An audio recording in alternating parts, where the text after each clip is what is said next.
안녕하세요. 반갑습니다. 남경필 목사입니다. 지난 영상과 이번 영상 사이에 텀이 조금 길었죠. 평소보다 2주 늦어졌는데 추석 명절 그리고 또 개인적으로 감기 다 핑계입니다. 그런데 어쨌든 여러분들 환절기에 여러분들도 감기는 조심하셨으면 좋겠다는 생각을 합니다. 자, 오늘 이야기를 또 이제 한번 시작해 보려고 하는데, 지난 영상에서 오늘 무슨 이야기를 할 건지는 이미 예고를 드렸어요. 영화에 대한 이야기를 한 번쯤 더 할 것 같다라고 말씀을 드렸는데, 사실 오늘 여러분들과 함께 주제로 다루고 싶었던 영화는 최근에 굉장히 이슈가 됐었던 오펜하이머라는 영화에 대한 거였습니다. 거기에 대해서 제가 글로 미리 준비를 조금 해두었는데, 너무 방송에서 많이 다루어지고 또 유튜브를 통해서도 이 영화에 대한 이야기가 너무 많아서 여러분들 조금 피로도가 쌓이실 것 같기도 하고, 그래서 이 영화는 완전히 극장에서 내려오고 나서 조금 있다가 좀 잠잠해지고 나면 한번 정리를 해서 여러분들과 나누었으면 좋겠다, 그렇게 생각을 하고요. 오늘 나누고 싶은 이야기는 그렇다고 해서 영화 이야기가 아닌 건 아니고, 오늘도 영화 이야기를 할 겁니다. 이전부터 하고 싶었던 영화 이야기가 있었기 때문에 그 이야기를 오늘은 여러분들과 함께 나누려고 합니다. 우리나라 영화입니다. 우리나라 영화 가운데 명작들이 굉장히 많죠. 아주 오래 지난 영화들은 굳이 이야기할 필요가 없을 것 같고요. 개인적으로는 최근에 본 영화 가운데 최근이라고 해야 할 수 있을지 모르겠지만, 그래도 가까운 시간 안에 본 영화 가운데서 이정재 씨가 감독으로 데뷔했던 헌트 같은 영화는 다른 어떤 것들을 떠나서, 정치적인 어떤 여러 가지 것들을 다 떠나서 배제하고도 영화적인 어떤 작품성이라든지 그런 면에서 개인적으로 굉장히 좋았던 작품이라고 생각합니다. 오늘 이야기하고 싶은 한국 영화는 아마 여러분들이 모두가 알고 계실 만한 영화, 안 보신 분은 계셔도 모르시는 분은 없을 것 같은 영화라고 할 수 있겠죠. 한국 영화사에 아마 가장 큰 족적을 남긴 영화로 앞으로도 두고두고 회자되지 않을까 싶은 영화, 바로 봉준호 감독의 기생충에 대한 이야기입니다. 영화 내용에 대해서는 여러분들 더 이상 이야기할 필요가 없을 것 같고요. 리뷰나 분석 이런 것도 이 영화 역시 온라인상에 너무 많이 올라와 있죠. 그래서 굳이 이 부분에 대해서는 언급을 할 필요가 없을 것 같습니다. 사실은 기생충이라는 한 영화만 이야기하고 싶은 게 아니고, 봉준호 감독의 어떤 다른 작품들을 포함해서 이 영화가 이야기하고 있는 그런 어떤 스토리, 그 중에서 제가 신앙적으로 이렇게 인사이트를 얻게 된 그런 내용을 여러분들에게 말씀을 드리려고 하는 것입니다. 많은 평론가들이 봉준호 감독 영화에서, 특히나 기생충에서는 이게 굉장히 극명하게 드러나는데, 가장 대표적으로 사용하고 있는 이야기 전개 방식이 뭐냐면, 이게 사회의 구조를 계급 구조, 그것도 수직적 구조로 이렇게 보는 것입니다. 대부분의 봉준호 감독의 작품에서 공통적으로 어떤 이야기를 전달하는 방식 가운데 하나로 사용되어지고 있는데, 기생충에서 여러분들이 아시는 것처럼 송강호 씨 가족들이 이선균 씨 부잣집에서 이렇게 막 자기들끼리 파티를 벌이다가 비가 엄청나게 쏟아지는데, 이제 그곳을 빠져나와서 막 도망치듯이 자기의 살고 있던 집으로 가는 장면이 있죠. 그곳에서 보시면, 지금 화면에 제가 그냥 스틸컷으로 여러분들에게 보여드릴 텐데, 거기에 보면 이렇게 계단을 막 내려가는 장면이 있습니다. 이런 식으로 봉준호 감독의 초창기 작품에서는 두드러지게 나타나지 않았었는데, 이 기생충이라는 작품, 그리고 기생충보다 조금 앞에 찍었던 설국열차라는 그 작품에서는 굉장히 노골적인 방식으로 이렇게 사회 계급 관계, 그러니까 사회 구성원들의 계급 관계를 수직적 구도로 이렇게 영상에 담아내고 있죠. 설국열차는 수직적 구도가 없는데요 하실지 모르겠는데, 사실 그게 기차라서 이렇게 직선처럼 이렇게 수평적으로 보이지만, 그 안에 보면 모든 칸들이 이렇게 한 칸 한 칸 갈수록 계속해서 더 높은 계급으로 올라가는, 그래서 제일 마지막 칸에 있던 자들이 제일 앞에 있는 칸으로까지 이렇게 올라가는 그런 어떤 내용적 구조를 가지고 있죠. 그래서 그것도 화면상으로는 그렇지만 내용적으로 보면 수직적 구도라고 할 수 있어요.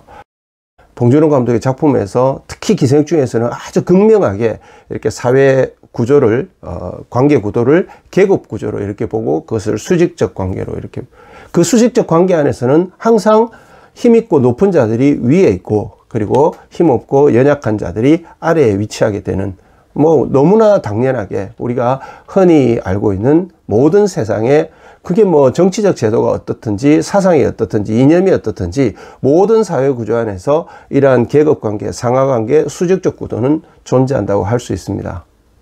이렇게 세상 나라 속에서 보면 힘있고 더 강한 자가 높은 자리를 차지하는 이 수직적 구도가 성경 안에 있느냐? 성경 안에도 당연히 있죠. 성경에서 여러분 그러면 굳이 우리가 성경을 수직적 구도로 본다면 가장 높은 곳에 계셔야 되는 분이 누구시겠습니까?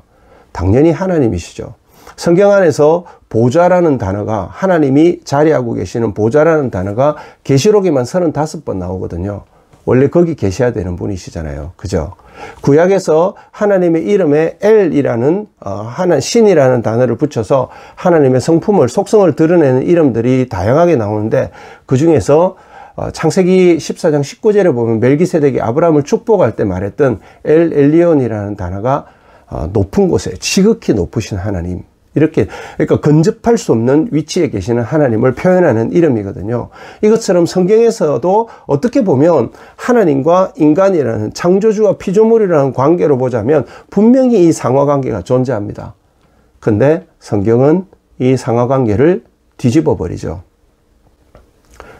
그 가장 높은 곳에 계셔야 되는 바로 그분이 가장 낮은 곳으로 내려오시는 이야기, 이 이야기가 바로 우리가 신학적 용어로 그리스도의 비하라는 표현을 쓰는데, 가장 높은 곳에 계셔야만 했던, 보좌에 계셔야만 했던, 지극히 높으신 그곳에 계셔야 했던 하나님께서 가장 낮은 피조물의 자리로 내려오시는 이야기가 바로 성경의 이야기라고 볼 수도 있다는 것이죠.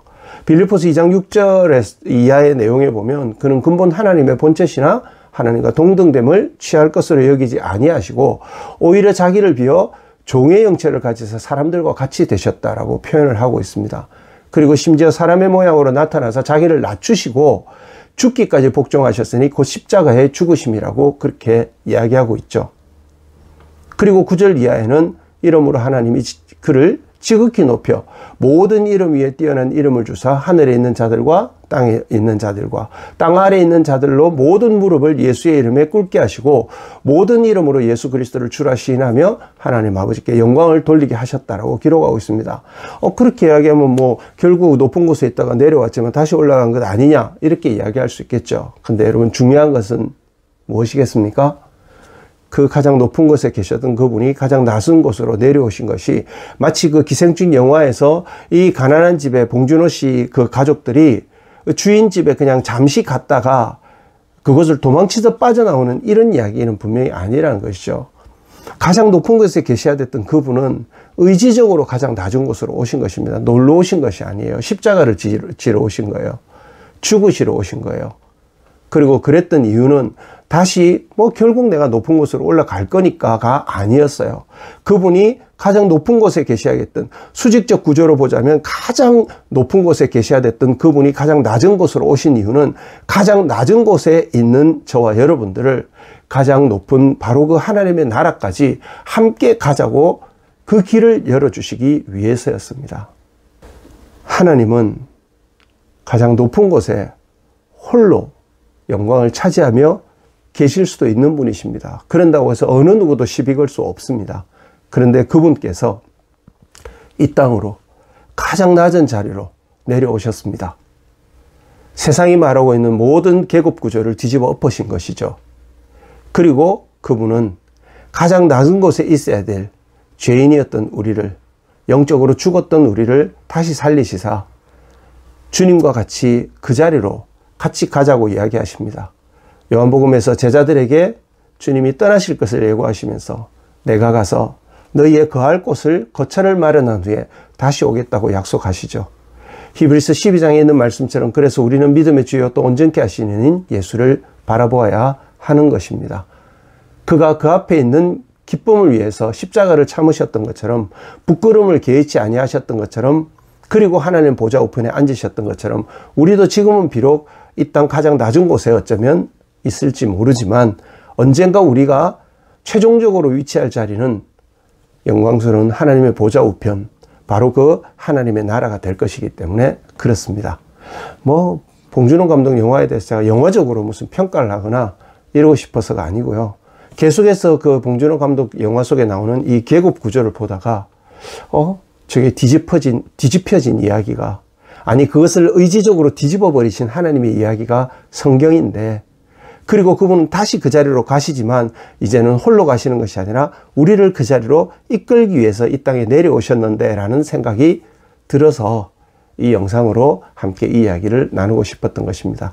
여러분들이 지금 이 땅 가운데서 살아가고 계신 자리가 어디이시든지 어느 정도 위치이시든지 전혀 개의치 마시고 상관치 마시고 실망하거나 낙심할 필요도 없고, 그렇다고 어느 정도 높은 자리에 있다고 해서 야고보 사도가 이야기하는 것처럼 그것으로 자랑하거나 만족하지도 말고, 우리가 궁극적으로 가야 될 영원한 하나님의 나라, 바로 그곳을 꿈꾸시면서 오늘 우리에게 주어진 하루하루 믿음의 삶을 최선을 다해 살아가시는 저와 여러분들이 되셨으면 좋겠습니다. 환절기 가운데 감기 조심하시고요. 다음 영상에서 다시 찾아뵐 때까지 영적으로 육적으로도 늘 말씀 안에서 강건하시기를 기도하겠습니다. 감사합니다.